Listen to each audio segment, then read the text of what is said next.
Hey friends, welcome back to the show. Today we're continuing our conversation with Dr. Melinda Vandevort, host of the podcast Choose Your Next Yes, and we're continuing a conversation around hearing God's voice, knowing when it's God's voice, and just being willing to surrender our lives and our will to Him. Welcome to the Grace-Filled Leader Podcast. Do you want better work-life balance? Do you get stuck in patterns of perfectionism and people-pleasing? Have you always been an overachiever, but never really feel good enough, no matter how much outward success you achieve? Hi, I'm Tanya, a wife, mom, leader, Christian life coach, and Jesus lover. For most of my life, I tried to find worthiness through achievement, but no matter how hard I worked or how much I achieved, I never felt like I was enough. I was left burned out, empty, and exhausted. I had no time or energy for myself or my family. I needed balance. I needed peace. I finally started to live like an unconditionally loved daughter of the King, saved by grace. This faith-led podcast will teach you self-care routines and practical leadership strategies to help you navigate life and leadership. If you're ready to stop people-pleasing and start living and leading God's way, this podcast is for you. Unbutton your blazers, sister friends. It's time to get after it. When God moves, when you finally submit to Him and you finally let Him take control of everything, He will lead you more swiftly than you can ever imagine. Like He can move mountains for you if you will just get out of your way and get out of His way and let Him do the thing that He wants to do. So talk me through, what does that look like for you? Because as you're talking, I'm like, ugh, it's so me, because I'll think like, oh, I'll feel like God's leading and like God's tugging, like it's this kind of, like you said, this almost perseveration on something that you just can't get. And then, so I'll think, okay, God's leading me here. And then I'll like, oh, well, was that really a sign, or was that me just wanting it to be a sign? Or Yes. So, and it's like I have a head knowledge and I know that I've experienced that sort of full surrender, but I get in my own, you have this cyclical pattern of getting in your way again. And you know what I mean? Like, so what is that? I don't know if you can put it into words, but what does that full surrender and submission look like for you? How does that happen? Is it, for me, sometimes it's like I just get so physically, emotionally, mentally exhausted that I just, like, I'm too tired to get in my own way from a head standpoint. So then I relent, but what I mean? Yeah, I do. And we look for signs from God. And a lot of times we will say, so my way of knowing if something is coming from God is He gives it to me 3 times in 3 different ways. Or I'll get it 3 times in a real short period of time. And maybe the first time I'll hear it, but it doesn't resonate with me. And then I'll hear it again. I'm like, I just heard that the other day. And then I'll hear it a 3rd time. And for me, that's His validation. And so one thing that He has really validated for me here lately is the word motion or movement, and getting, like, having some kind of movement. And sometimes though, we try to attach something to something that it's not. So we'll hear a song and we'll be like, oh my goodness, God's talking to me. No, right. It was just the you song just that came on the radio. Exactly. Just a song that they played. The DJ wanted to hear it. So that's what they played. So that's why I look for a pattern of what He's telling me. And usually that's the 3s. And I was interviewing someone the other day on my podcast, and she also 3 times is her number. And so to me, he was validating that, he was validating to me that when he tells me 3 times, that is what he's really telling me, just through her saying the same thing. So He validates all the time. We just have to know. And the way we know is we become more intimate with Him, and we learn His patterns, and we learn to see what he's telling us. And you do that through prayer. You do that through really getting into his word and understanding him on an intimate level and having that intimate relationship with him. Mm-hmm. Yeah, perfect. Now I'm like, oh, maybe 3 is my number, because I always got teased when I was a kid, because you know how your mom, like, I'm a twin. And so if I did not know that. Wow. That's awesome. So if we were like, we had, like, say she had 2 different chores or 2 different somethings, you know, to determine who gets what, she'd have us pick a number between 0 and 10. And it was so dumb because she knew it, and my sister eventually got to know it. Like, I always picked the number 3 like, as my number. Like, you know what I mean? Funny. It's kind of like, well, I don't know if that was very strategic, but it's like I always felt drawn to pick the number 3. Well, then your mom pretty much knew what number what chore you were going to get. Yeah. Right? So was that a pattern, like you said, where as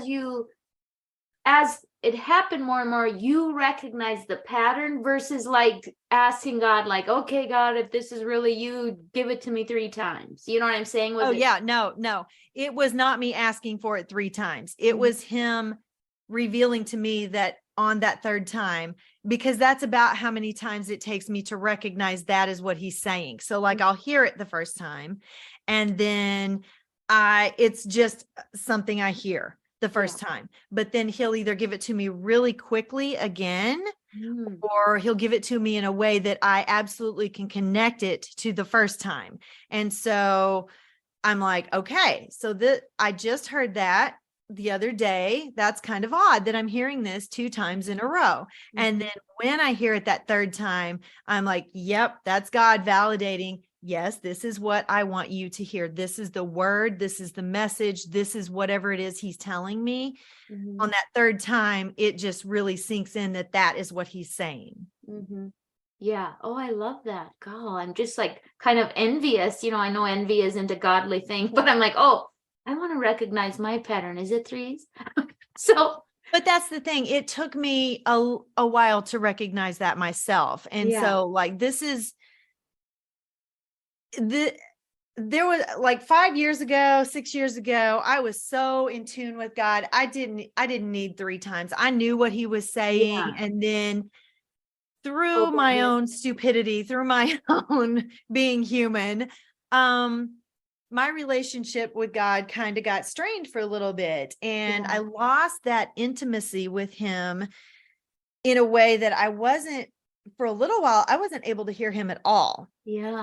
I think he gave me that time to say, you need me. I'm going to back off and let you struggle for a little bit, because you seem to want to do things your own way. So I'm going to give you that time to do things your own way. Tell me, let's check back in a few years and see how you feel. And when when I finally got to the point of, okay, God, I can't do this without you. And it's not that I quit believing in God or anything like that. I still would pray and I would ask him, but I just wasn't hearing him as clearly. And now I'm getting back to that, where I know. So that knowing, so the number 3 has came about recently, within the last like year and a half, of knowing that's what he's telling me because of the number 3. And he revealed that to me. That's not something that I was even looking for or anything like that. But that's when you get intimate with God and you learn his patterns, and the pattern may be different for you. It may not be the number 3. Right. It may be something different. And so you have to have that intimate relationship with God to know what that pattern is in your life. Well, and even sometimes too, like I can so relate, because I feel like you, I think since I practically came out of the womb, I've struggled with anxiety. And so there's this, I think, a fear-based response to want to predict and control, you know, for self-protection or whatever, or even for my kids. Or FOMO, fear of missing out. A fear of missing out. Exactly. Yeah. And so like, there's this like desire to have the peace that comes with surrender and complete dependence. Like, that's always there, but it's like, it's really an intentional, it's a struggle to overcome that anxiety that leads to a need to control and predict and all of that. But, and then what happens is, and what led to, in part led to this, my journey getting into podcasting, which would have never been something that would have been a Tanya thing, because it's like I had a fear of public speaking and, I'm introverted, but it came from a place of, like you said, struggle and just complete, I think, emotional exhaustion, having come through COVID and leading through COVID and all that we've experienced through that. And just like being so desperate to have relief and depend on something greater than me. And then through that search of like, okay, I had gotten back into too much relying on the approval of man and, validation through achievement, or, kind of people pleasing, if you will,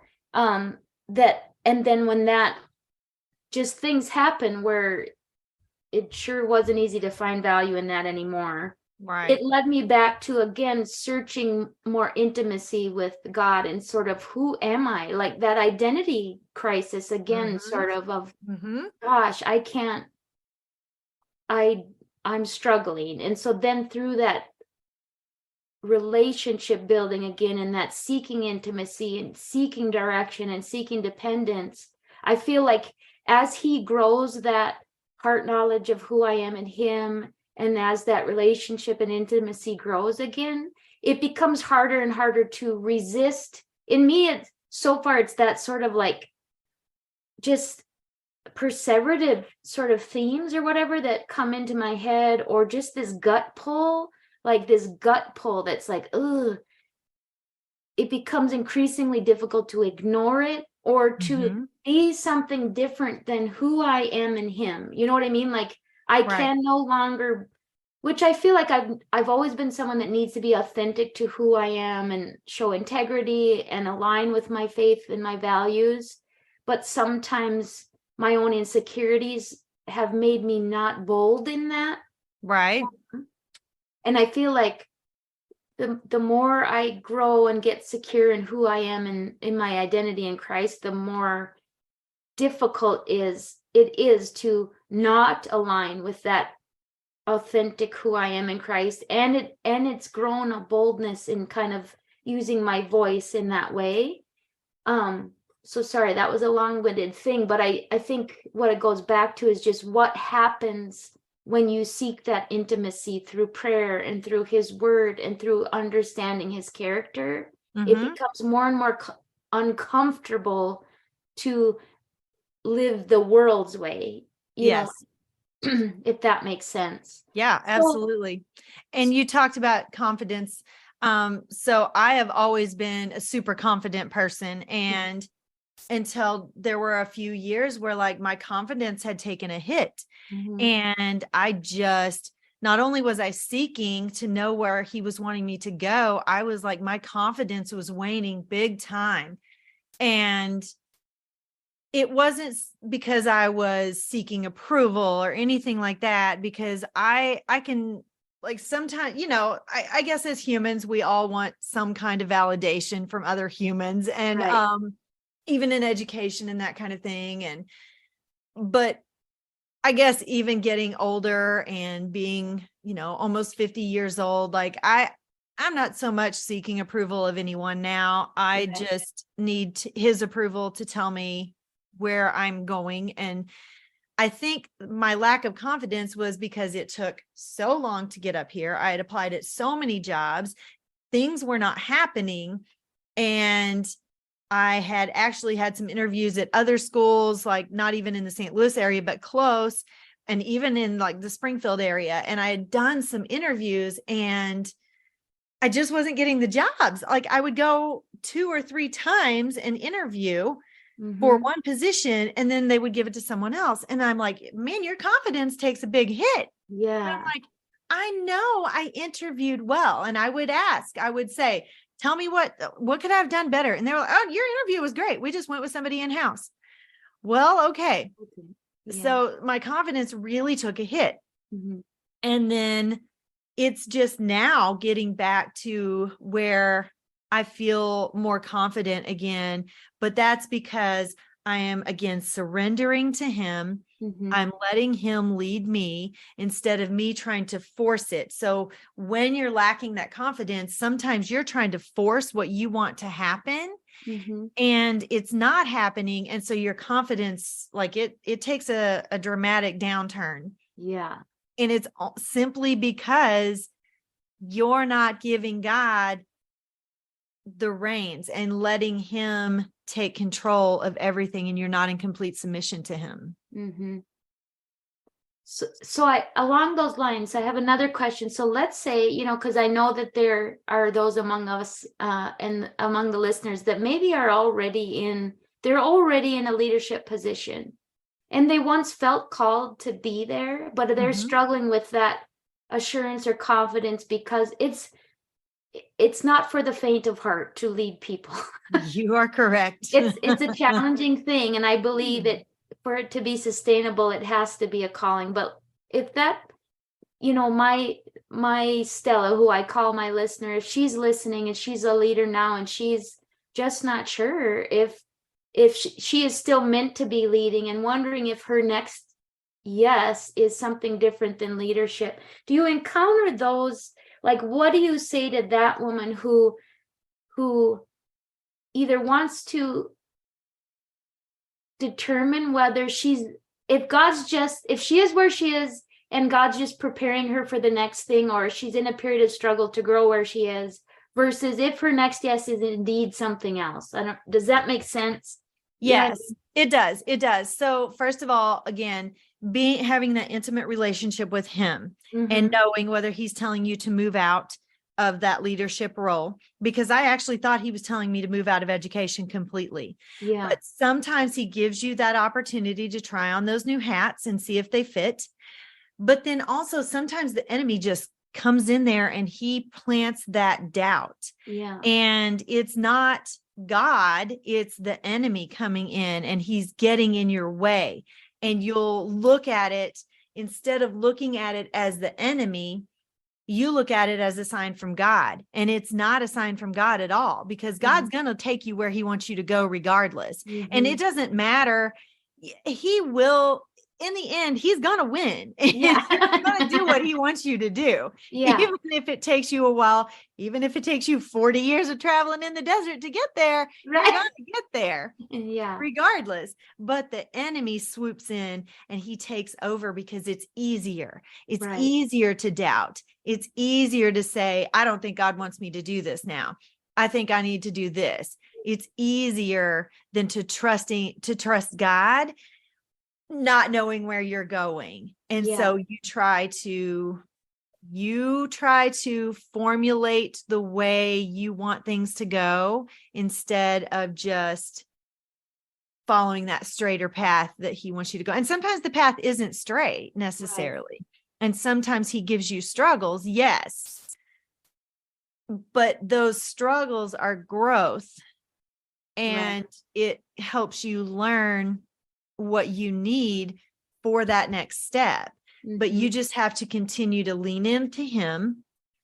Don't just quit just because you think that's what you're supposed to do. Yeah. Right. But I thought God was telling me to go in one direction, and I was ready just to quit. Right. I was ready to quit education because I thought he was telling me to leave education for a while, maybe not forever. I wasn't sure. Yeah. So I was ready to walk away. But my heart tells me and my head tells me, you love education. You love helping people be the best version of themselves, whether it's for instruction or finding their next yes, whatever it is. You love being a servant leader in the educational capacity. You worked really doggone hard for a doctorate degree in education. Right. And you paid a whole lot of money to get that degree, and now you're just gonna walk away. Yeah. Yeah, again, it just goes back to having that relationship with him. And sometimes you just have to be patient which is so hard, especially for me, because I want things right now and I don't want to wait and I don't like the struggle. And so I want things to happen immediately. And so I try to force it, like I said, but he doesn't. So you can be patient, but he doesn't want you to be stagnant. So continue to grow yourself, continue to just listen to him. So there are a few things that you can do. Again, seek God in everything you do. Have that intimate relationship with him. Let God lead you. Completely submit to him. He's going to give you that desire of your heart. It may take a little while for you to know that that's where he's leading you, but just give him that time. Right. Be patient, but be in motion in your career. I talked to you earlier about motion was my word that he's given me. So be in motion in your career. If an opportunity falls in your lap, that's probably God, because especially if those opportunities don't normally happen, like the one that happened to me. So I couldn't ignore what he was telling me. And that way, I mean, if you apply and you don't get the job, if I apply and I don't get the job, then that wasn't what God wanted me to do. But I can't not apply, because then if I don't get the job, then he could be very irritated at me because I didn't listen to him. And so act on whatever it is that he's putting in front of you. Even if it doesn't come to fruition, you're still learning, you're still growing, you're still submitting to him. And then get a mentor. Get somebody who you can talk to. You need a mentor, not only one that is in the same field as you, but also one that is equally yoked with you. And so you want someone who is a Christian that you can talk to, that will push your thinking as a leader, but also challenge you as a Christian to stay in your lane, wait it out, enjoy the journey, continue to grow yourself, but wait patiently while he gives you those next steps. Yeah, I love that. And look for the opportunities for gratitude amidst it. Like I found, oh my goodness, yes. That attitude of gratitude changes your experience, really, that kind of mindset shift. Yeah. And you hear that saying, if you know, you know. And that's exactly the way God works. So like when he gets you to the point where 100% this is what he's telling you to do, you're going to know it. It's not going to be, like you said, he's not a God of confusion. He doesn't hide things. He reveals them when you can take them, when you can accept them, when you can understand them, when you have the wisdom and the knowledge to do whatever it is he wants you to do. And he reveals things slowly sometimes, because if he reveals it too fast, you may get overwhelmed. You may not, you may miss it. You may not think you can do it. And then you're going to back off and not go the direction that he wants you to go. And you're still wandering in that wilderness for 40 years. Yeah. He might be just equipping us for the calling yet to come, because as they say, he doesn't call the equipped, he equips the call. Exactly. And so that is another way that I see things, like my clarity becomes more clear. I get more clarity because when you look back at where you've come from and what you've learned along the way, you see how he's prepared you all of that time that you were struggling. He was preparing you, prepping you for that next thing. He was giving you the tools to do whatever he has called you to do next. Right. I love that. So what haven't I asked, Mel, that you wish I would have? Anything that we didn't cover? I don't know. I think you have covered all of it. I think that I love your podcast. Leadership, is a passion of mine. My other podcast, Empowered Educator, I'm like actually redoing it. It was professional development based before, but now that I am in like the midst of leadership, like God is telling me to change that podcast as well. And so You're ambitious. 2 podcasts and a full-time career. We will see.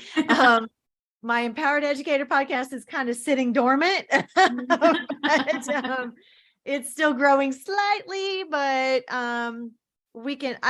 our interview that we had yesterday, it's perfect for that. So I'm going to double dip on our interview from yesterday and put it on both podcasts. So cool. Yeah. So I'm pretty excited about that.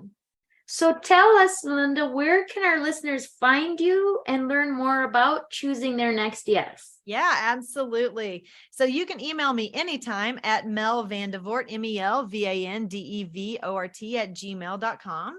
I'm on Twitter and Instagram as Mel Vandevort. I'm actually on LinkedIn as well.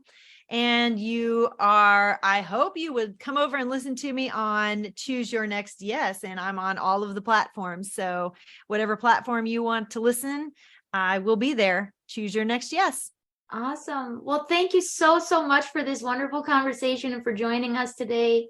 I know that our listeners will just gain lots of kernels of both biblical and professional wisdom. So I thank you so much for joining us. Thank you so much for having me. It was so much fun. And I think even just talking through things like this on your episode now, he's even giving me more clarity. It's funny how God works things out like that. And you're like, so, my number is 3, but this is 2 times already today that some of the same words have been coming out of my mouth. So we'll see what number 3 is. So yay, I'm so excited. Again. I love it. I love it.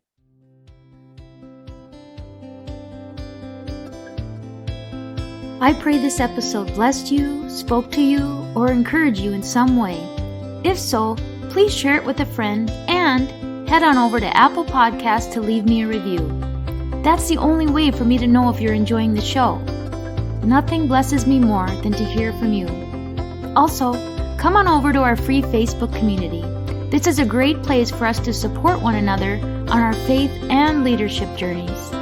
You can find the link to the group in the show notes or go to gracefilledleader.com/community. If you have questions or content ideas for the show, please send me a message on SpeakPipe or via email. Go to gracefilledleader.com/contact and leave a written or voice recorded message. I would love to know how I can best serve you on the podcast. Now to Him who can do immeasurably more than we can ask or imagine, according to His power that is at work within us. Ephesians 3, verse 20. Until next time, my friends, God bless.